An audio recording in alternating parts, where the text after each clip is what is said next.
district-based breakdown look like as far as the infections are concerned? They also talk about analysis of the mortality data.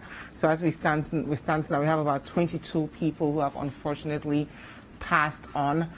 We heard the last time the president addressed us that about 5 people were critically ill. What are the steps that we're going to put in place to ensure that those 5 people will end up recovering so that we begin to see more people moving from the critically ill side to recoveries, because that's equally important. And finally, they will also talk to us about the government's priorities after the cabinet retreat. So all this time we've been told by government that they are focused on tracing, testing, and treatment, right? So part of the tracing is why we have this contact tracing that we are doing, why we're telling people to call the number when you have any sign or symptoms of COVID, and of course testing. We're testing everyone. So if you are in a community and it's a hot zone, they can come in there. And if you volunteer to be tested, they will do that. And then again, treatment to ensure that we have more recoveries. There are no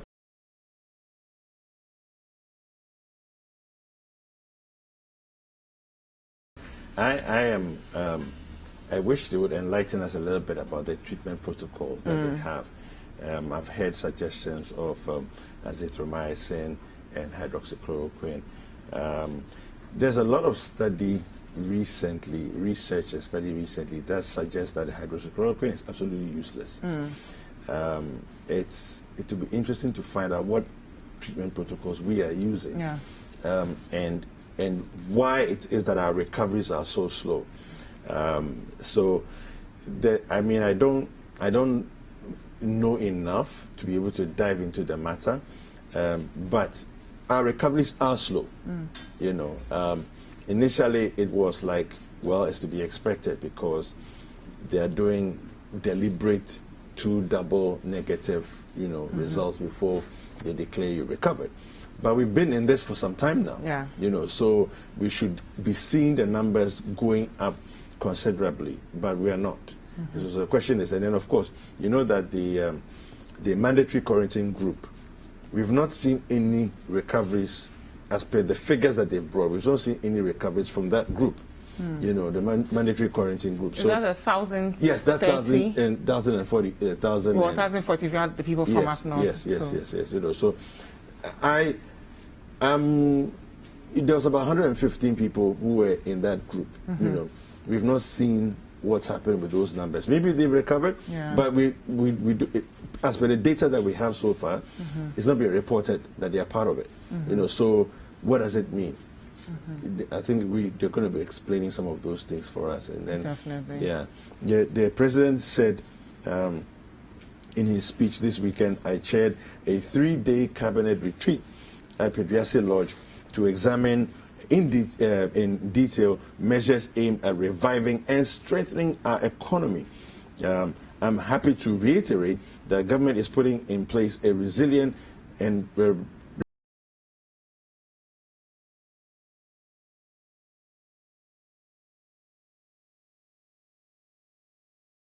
right, so we're going to hear an explanation, a breakdown of those things as well. That's part of our expectation this morning. Definitely, and I think most of the time when we hear of recoveries, we're only thinking about, recovering health-wise, but we also have to think about the economy, right? The economic impact of COVID-19 on all of us. At this point, we all know at least 2-3 people who have lost their jobs.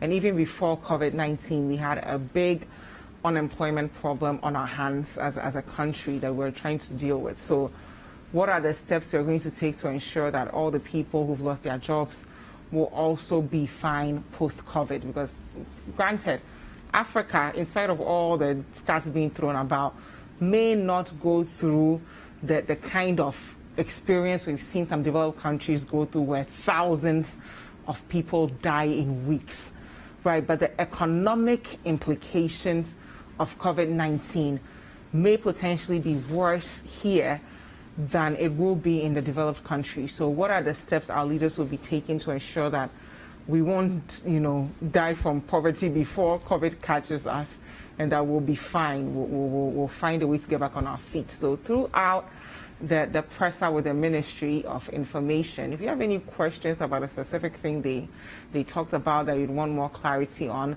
let us know. The hashtag is Breakfast Daily. And you can reach us directly on WhatsApp at 0550-585-832. If you're outside Ghana, the country code is +233. He also said that there's going to be 600 million Ghana cedis given as a soft loan for SMEs. The questions have been coming up. Guta was making comments regarding that recently, yesterday, about the fact that they don't understand. There's no clarity, as to who gets the money, how much are they going to get per person, and so on and so forth. If you look at the number of people who are supposed to have access to that money, it's about 200,000 people. 200,000 people means that it's basically 3,000 per person. I'm not sure, how that works. It's a soft loan, and it's for small and medium scale industry. So I guess maybe 3,000. They're expecting that if all the 200,000 people come, there should be enough money to go around. My question is 3,000 enough for any business at this time? To help them to ramp up and go back to where they were, if not better. The other stimulus package also, credit and stimulus package, is a 3 billion package that the Bank of Ghana is going to set aside to help inject into pharmaceuticals, other industries, and so on and so forth. That sounds like a lot more, but then again, these are much, much, much bigger institutions, companies, organizations, and so on. So we'll see. I mean, I'm expecting a pretty detailed breakdown that will help us to get a clear sense of what direction that we're going. Yeah. Definitely. I think we should look at the numbers from the last time we heard from the president, and the regional breakdown as well. So we'll take you to the COVID-19 website, the Ghana Health Service website there, where you can see the breakdown. Okay, the number currently is 4,700 across the country, but the Greater Accra region alone has 3,892 positive cases. Okay, so in the Greater Accra region alone, we are almost at 4,000. And then you go to the Ashanti region. Ashanti region has 355 positive cases.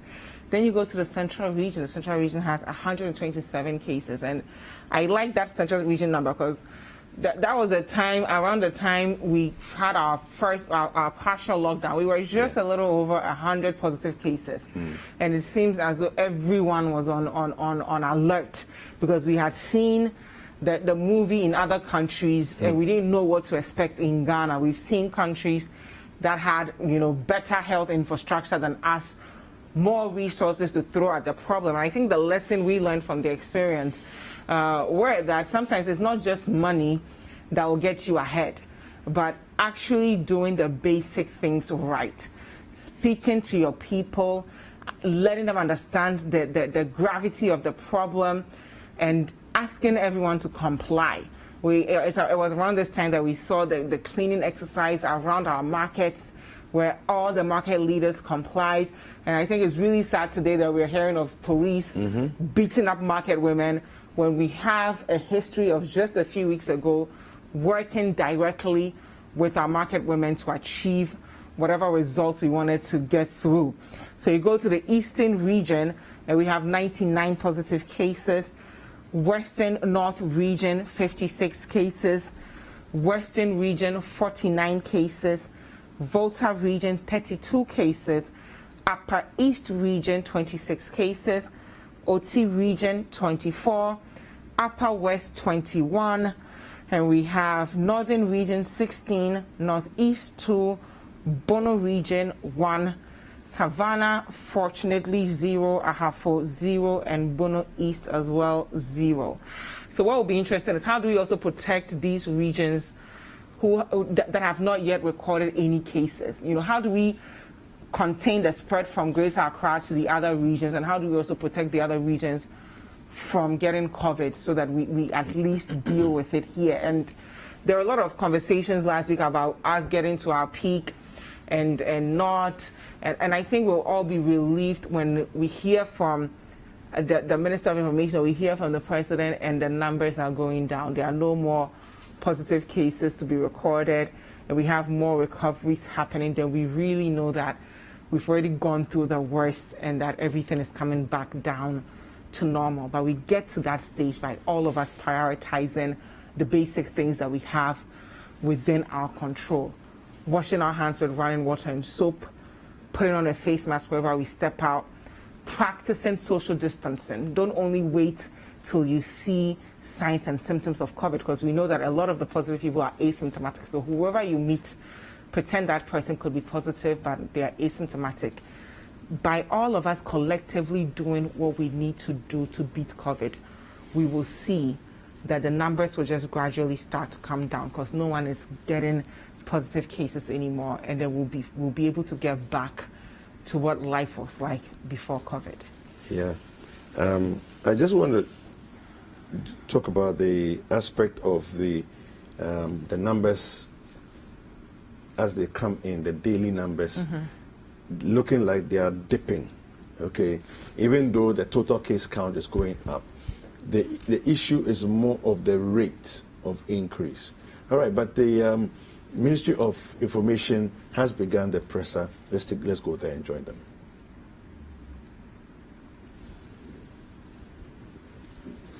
From the enhanced surveillance, which we continue to do. Our total recoveries as of yesterday is 494, and we have about 180 awaiting their second negative test, which will increase the number of recoveries. That brings our active cases to 4,611. And as I mentioned the last time, the 4,000 active cases are those that are still in management, either they are in isolation, either in a special isolation center, isolation at home, or they are in our facilities being cared for. 4,006 and 6 of them are currently responding to treatment, and 5 are critically ill at our various health centers, mainly in Accra. I will just go into the core cases as we have them raging. Greater Accra is recording a total of 3,981, an increase of 89, and I'll get into more details when we get to the district levels. Ashanti has moved from 355 to 762 with a new case of 307. Central region had an increase of 27, bringing their total to 154. Western region had 3 new cases, so they are now 52. Eastern had no new case, so they are still at 99. Upper West had no new case. Upper East had no new case. OT had no new case. And the rest of the region, that's Western, Northeast, Northern, and Bono, no new cases as of yesterday. So the main places where we had changes are Greater Accra, Ashanti mainly, and Central and Western regions. Of the 89 new cases in Greater Accra, 40 came from routine surveillance and 49 from enhanced contrast trade. So far, 26 districts have been affected in Greater Accra. The current hotspot, that is where we really have new cases, are Tema Metro, which I will get to again, the house heat maps, Korle Klote, Accra Metro, and Pong Katamanso. Now, if you take a look at the next slide, which is the heat maps, you can see where the reds are. Tema Metro has become a major spot where we need to take a crucial look at. And the Tema cases, the 533 that came up last 3 or so days, we've had to do a retesting of those because they've done about 2 weeks. Currently, about 187 of that number have been tested. 50 of that number has turned negative, and we are hoping that by the next, we do the next 2 batches, we'll still have a lot of recoveries out of that group. You can also see that Accra Metro is deeply red. So what you have is Accra Metro mainly, Korle Krote, Ablekuma West still remains a place where we had a number of cases. Okaike West has a lot of cases. And you can see that the rest of the greater are mildly, moderately inflamed. So you have the Ablekuma Central Municipal. You have also Adenta area also showing some signs that these are areas where we have recorded a significant number of cases of late. As you can tell, most of them have now recorded relatively low figures. So Shautu only reported 1, Ashaman 1, so Ashaman cases are coming down. But you can see that Accra Metro has also dropped to 10, Korle Krote 27, and Kataman 24. So this is what is happening in Greater Accra, and those 4 areas are the core hotspots. I'll do the next slide. That gives you more details of the Ghana Township. That we may see some of the communities that are really affected. If you come to the Accra Metro, you can see the Korle Krote is quite above Accra Metro. Korle Krote is still very deep. Also East Municipal still quite deeper. So these are available for us to share to see that these are where the real spots are in Accra. Tema has become a major place where we are currently doing a lot of contact tracing and follow-up to be able to control the cases. The next slide also gives further breakdown into where we are in terms of the details. That gives further details about the metropolis where we have Tema, Newtown area, Asama, and then Ashaman still remain a key. The next major place is Ashanti region, where we have recorded 307 new cases, and out of that, about 272 has come from Obuasi alone.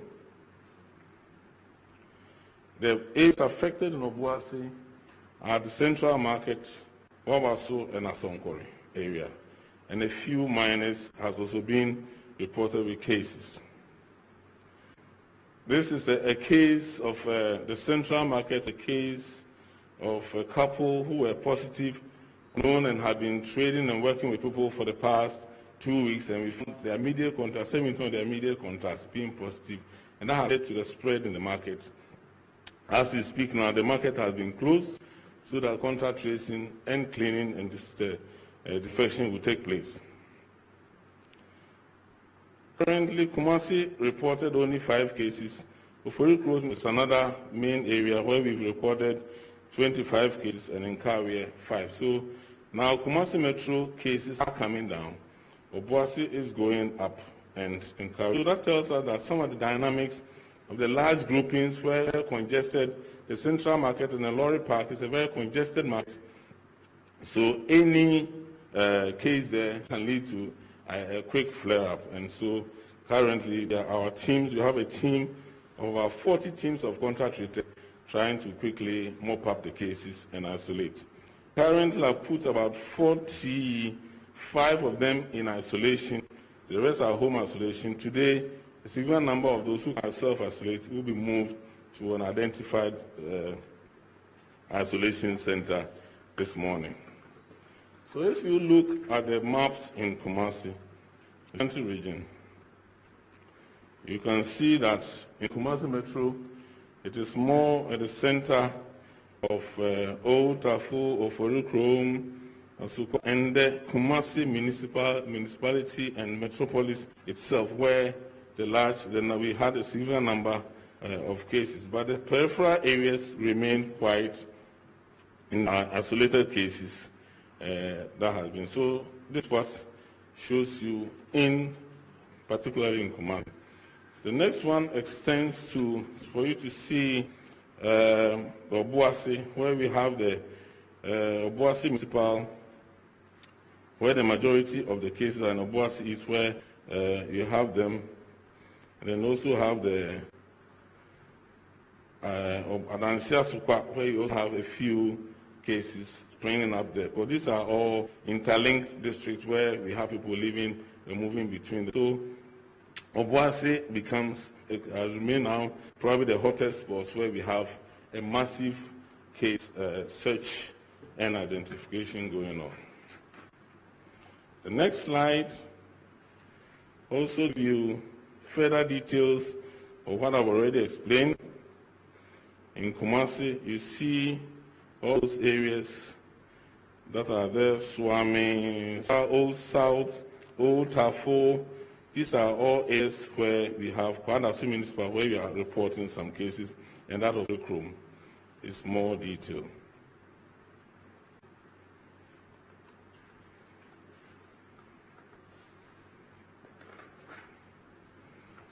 And in further, you can also see in a closer view the communities that are significantly affected in the areas of Ashanti. So you have mainly the hottest areas will remain Kumasi Metro, Kwadaso, Swami, Oforikrum, and Aboso. These are where we are having the large number of cases that we need to look at.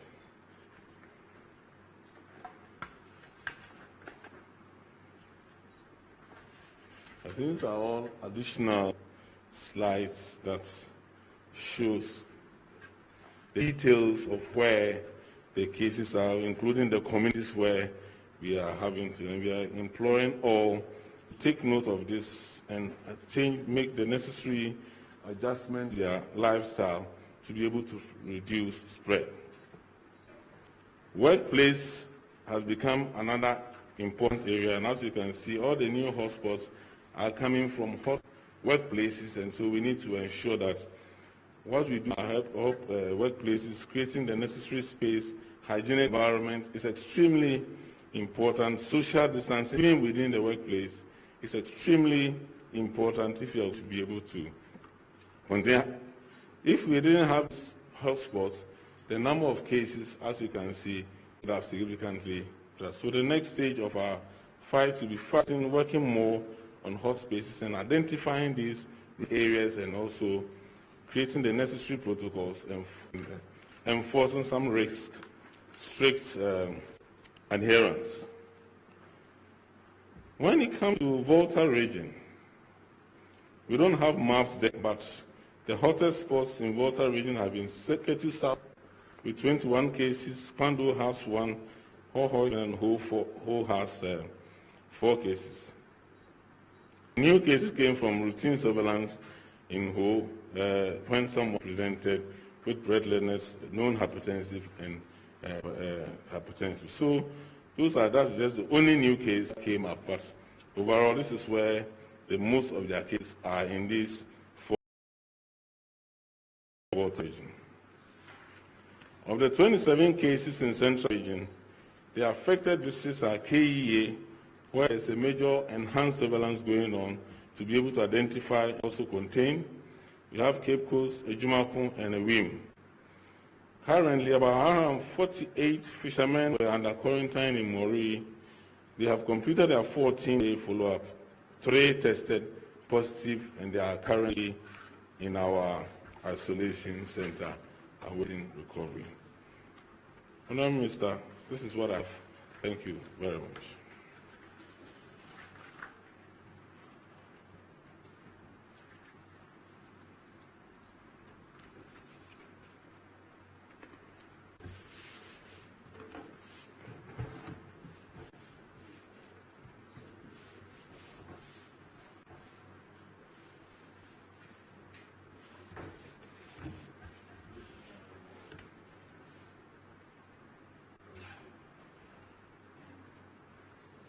Dr. Abadi, thank you. We will at some point go over this case count once again. A couple of things. The Oasi Market incident, if you add that to the Tema factory incident, as you mentioned, it gives rise to new calls for workplace vigilance. that for the workplaces that are being opened up or have been opened up again, we need to be extra vigilant and ensure that the preventive etiquette and the workplace management strategies, such as ensuring that things like door knobs, stair rails, etc., continuously sterilized. We really need to do that to ensure that protection is also up these places. And then for the districts that were described as the hotspots, we'll go through that again. What it means is that those of us who are living in these districts, we also need to be extra precautious. If your district is part of these hotspot districts, it doesn't mean you're out of the woods. You also need to take the necessary precautions, because you don't know who is out of these districts who you are engaging with on a daily basis. Now, we've also received a lot of requests to provide some more details on the mortality data. Dr. Bedu Sarkodie, who is head of public health at the Ghana Health Service, and his team have been working on doing some analysis on the mortality data. So let me invite you to take us through the analysis on the mortality data as we have it currently.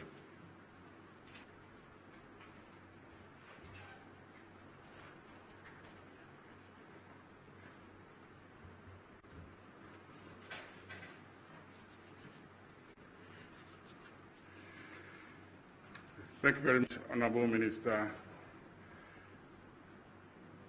Distinguished Ghanaians, I have the responsibility to give updates on the death situation, COVID-19 associated deaths in the country. The Director General mentioned earlier that we have a total of 5,127 confirmed cases of COVID-19 associated, confirmed cases of COVID-19 in the country. This is as at 10th of May 2020. Among the cases, 22 have died. This brings to a case fatality of 0.43%. The case fatality rate of 0.43%. Case fatality rate is an attribute of two major functions. One, the quality of care, and the other one, the second part, is how early do people report with the condition when they have it. Putting it all together and comparing to what is happening in other countries, the case fatality rate for Ghana is among the best globally. The age range for the deaths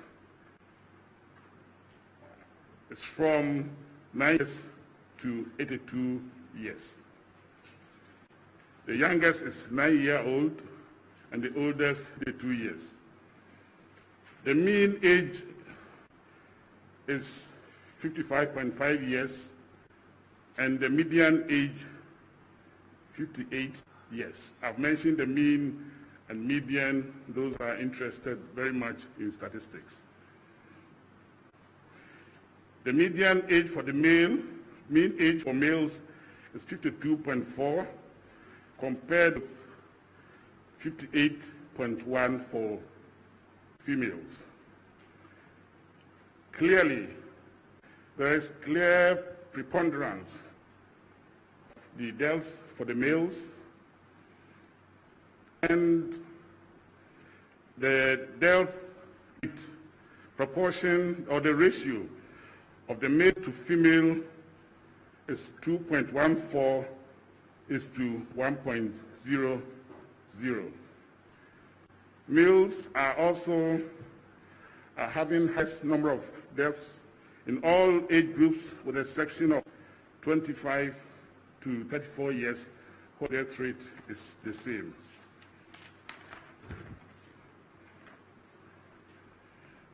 There are charts for this later. You can share with you as appropriate. Now, we're mentioning all along that most of the deaths are associated comorbidities. We've done some analysis of this, and Out of the 22 deaths that we have recorded, 90.9%, close to 21%, have comorbidity. You come to the details of the comorbidity later, and 9.1% don't have any comorbidity.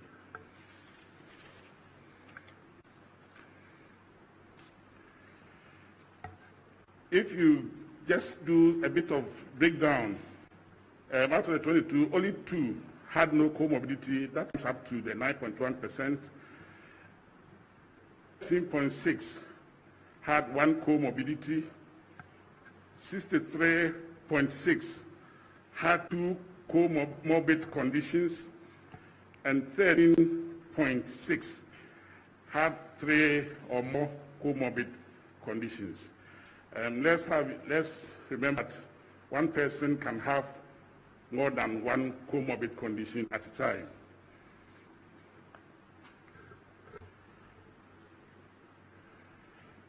When it comes to the regional distribution of the deaths, Greater Accra has the highest number of deaths, and Greater Accra contributes to 68.2% of the total number of deaths, followed by Ashanti region 18.2%.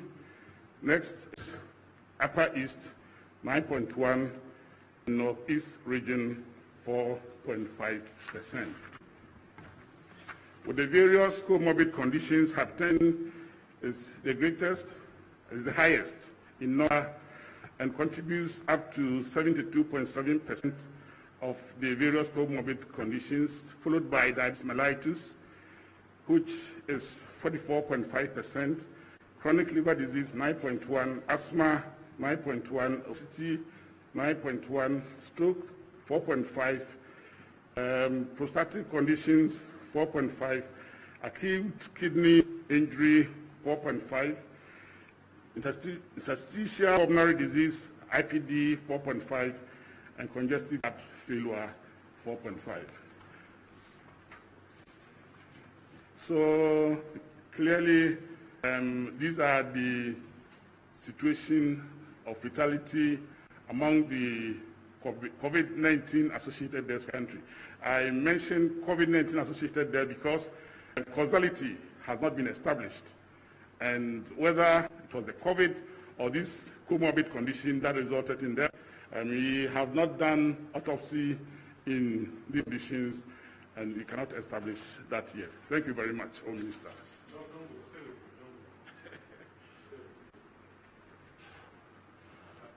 There is the part I need you to reiterate for us. What do you mean when you say the big word comorbidities? What does the word comorbidity actually mean? If you can just help us by reiterating what you mean when you say comorbidities.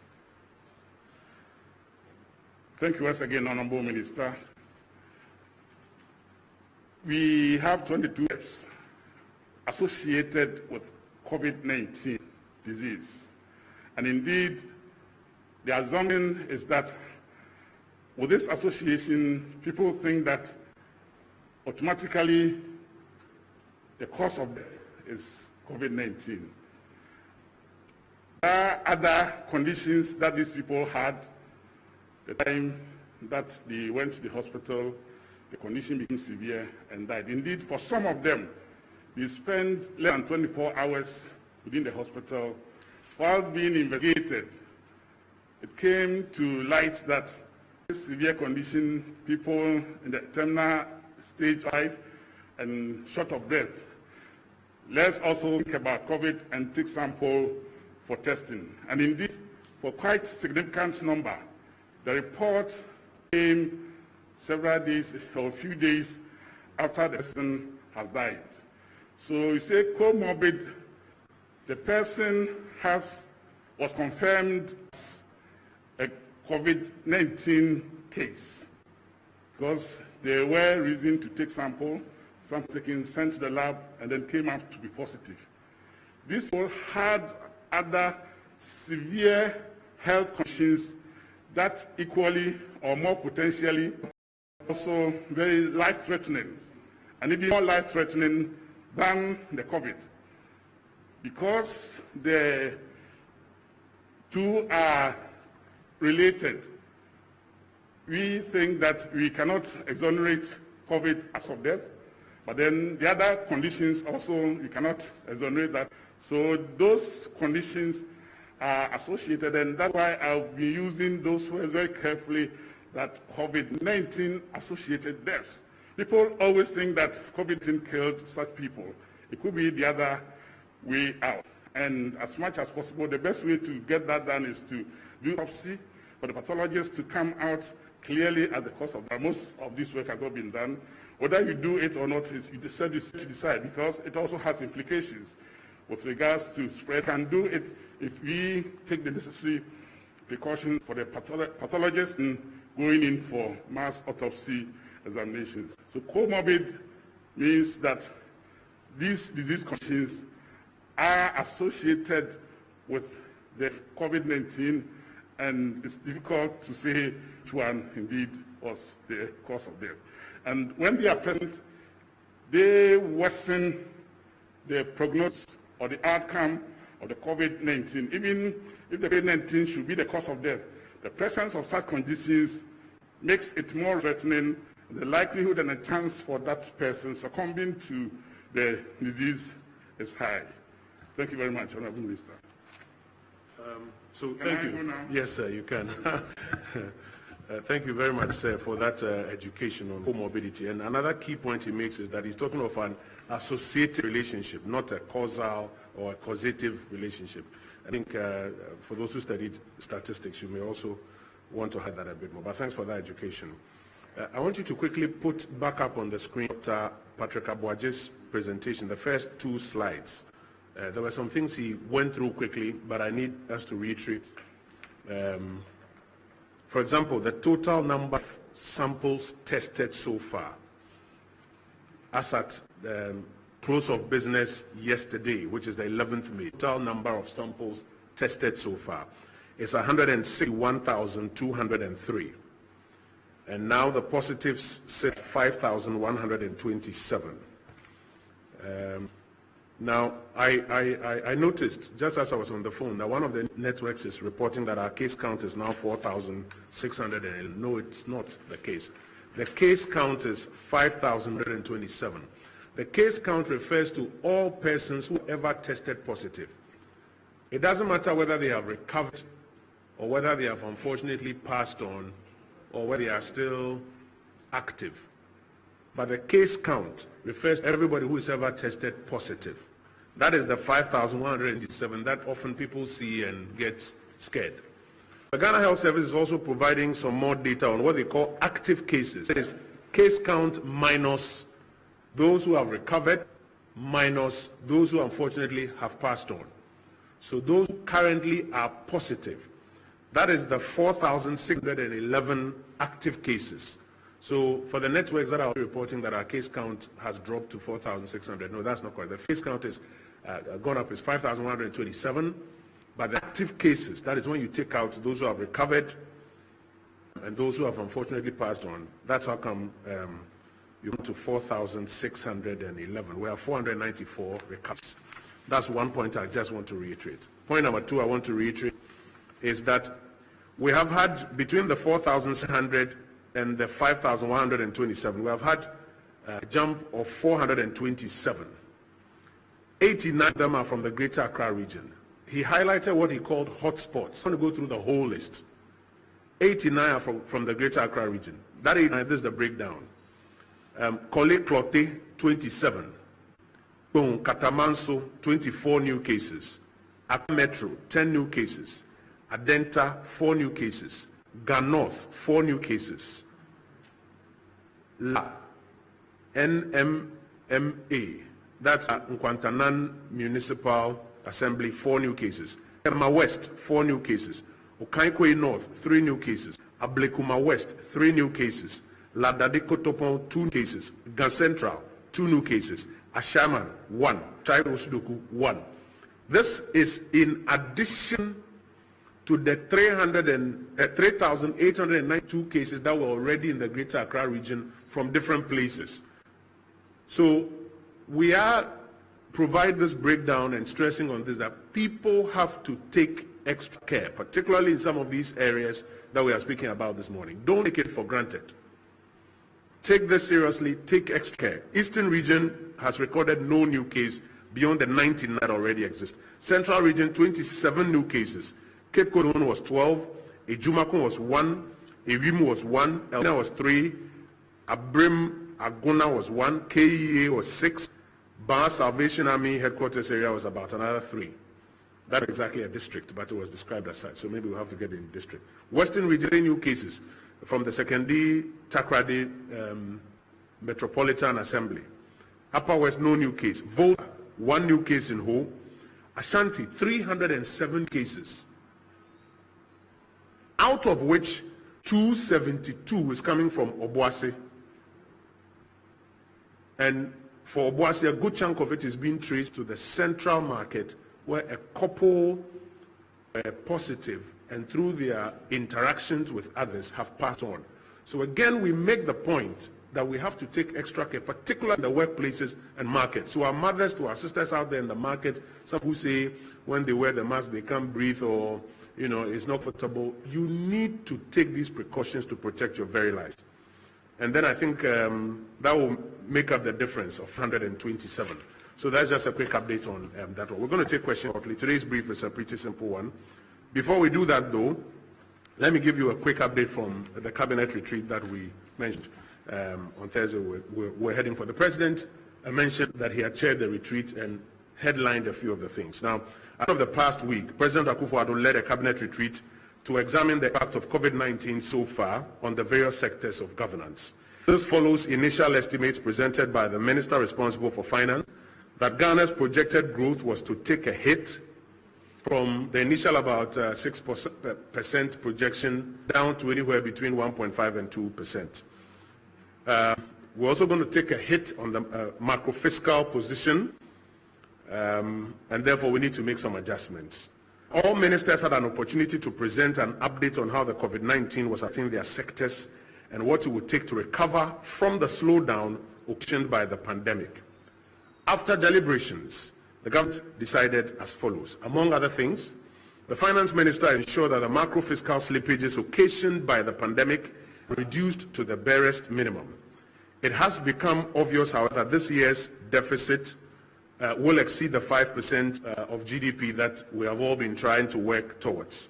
It's important to note, however, that this slippage is as a result of the mass cuts in national revenues due to the global economic slowdown and reduction in trade, and the need to expand some expenditure items to help contain the situation. And that is why this slippage beyond the 5% we've always tried to keep within is going to happen. Nonetheless, the Minister for Finance is willing to ensure that it is contained to the barest minimum overrun. Number 2, the Minister for Finance has also been tasked to put together a recovery program and submit same to the nation through Parliament after prior approval of Cabinet. The program is to outline how fiscal expansion can assist specific sectors of the economy to achieve a rebound. Number 3, despite the extent hits across all sectors, priority is to be maintained on the following sectors. Number 1, health. It is our biggest priority now. In addition to health, other areas will have priority maintained in their sectors: roads, education, food and agriculture, social protection, import substitution and industrial growth, as well as security. Now, I want to make a side note on something else the government has taken note of. This is not exactly a decision from the retreat, but it's something else the government has taken note of. Government takes note of commentary suggesting that some possible governance arrangements can be appropriate. It become impossible to hold elections in December. Government does not contemplate any justifiable reason to seek to extend its first-term constitutional mandates with the virus as an excuse without a safe, free and fair election. The government is of the view that instead of contemplating measures that are not envisaged in the Constitution, our best energies, our innovation, our creativity should be invested in exploring how a country like ours can have safe, free and fair elections. If countries like South Korea did it around the 15th of April, we did it on the 29th of March and I think 19th of April, If Ivory Coast and Burundi and America and Serbia are all exploring how to do this, Ghana should also invest its energies in exploring how to do and to do so successfully. Now, the last point, while restrictions on mass gatherings and restrictions on end and exit into and out of Ghana have been maintained until the 31st of May, government is engaging with stakeholders to examine what safety measures may be effective in a post-restriction era. This is with the objective of ensuring that some sense of normalcy can be achieved while at the same time protecting the population. It is important to think ahead in these times, even while we maintain the restrictions currently. I thank you for your attention. May I ask my colleagues to mount up the microphone, and the first three persons of questions, please step forward with your questions. If there are none to, we will call it an early morning.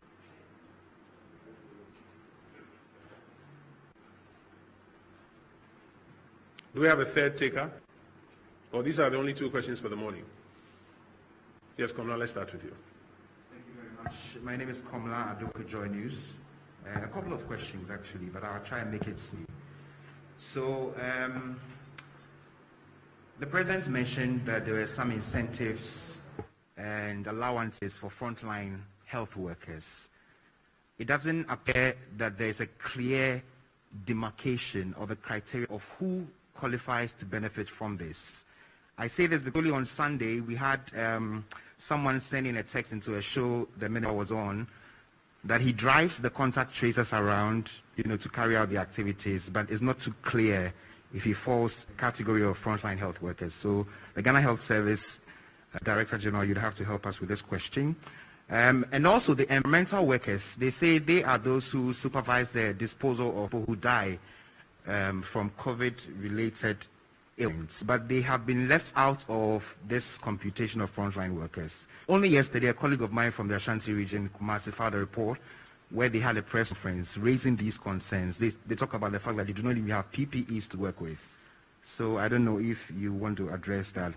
And the minister also gave an update the other time that they were computing data on those Ghanaians who are stranded outside who want to come in. I don't know where we are with that and how soon we will have action on this. Thank you. Yes, sir. Do we have any other takers for questions? Because we want to be pretty snap. Yes, sir. Go ahead. Yes, good morning. My name is Selo Amenya. I work with TV3. So about 3 weeks ago, the president indicated that they were going to equip in testing. That checks have revealed that no contract has been given for cartridges that will be used to be purchased. We want to know what... Can we take that question again? No, the Ghana Association of Medical Laboratory Scientists. Mm-hmm. They claim that checks have revealed that no contract has been given for cartridges that will be used in these laboratories to be procured. Yeah. Cartridges that will be used in their laboratories? No, in the gene expert laboratories that the president spoke on. Okay, so, I honestly don't understand the question. Do you understand the question, sir? You do? Okay. Yes. Right. So, and apart from that, the TUC has commented that the $600 million loss package that they think is not enough. Is government thinking of adding up? Yeah. And we're also told that the banking sector, also one sector that will be hit in with regard to unemployment. We want to know that since the taxpayer money was used to help some of these banks and pay off their debt, we want to know what's the plan for these people working in the banking sector. Thank you. Colleagues, are these the only